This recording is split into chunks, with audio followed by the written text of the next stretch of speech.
Il y a un siècle, on époussetait les meubles à l'aide d'une sorte de pompe qui soufflait la poussière. Ce n'était pas pratique. La poussière se déposait sur d'autres meubles ou par terre et restait donc dans la pièce. Un inventeur s'est demandé ce que ça donnerait si on aspirait la poussière. Pour faire un test, il s'est agenouillé par terre. Il a mis un mouchoir devant la bouche et il a aspiré très fort. La poussière collait au mouchoir. L'idée de l'aspirateur était née.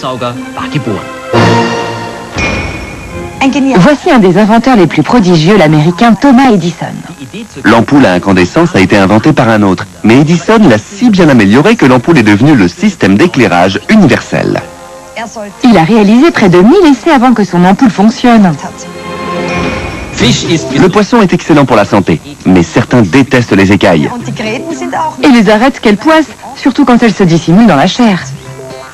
Une société de congélation a eu l'idée de proposer le poisson de façon différente et a chargé ses chercheurs de développer une forme qui devait être aussi amusante et facile à préparer.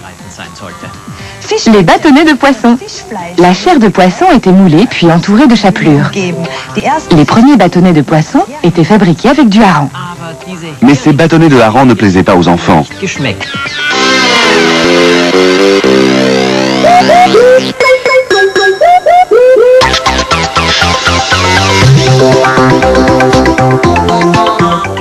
On a donc remplacé le hareng par du cabillaud.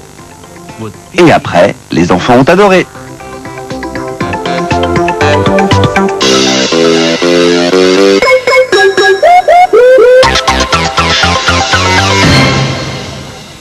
Les inventeurs doivent trouver des idées originales. Ils doivent être observateurs et savoir faire des déductions. Ils doivent aussi être très patients et ne jamais renoncer. Il a fallu plus de 1000 essais avant que la lampe à incandescence fonctionne correctement.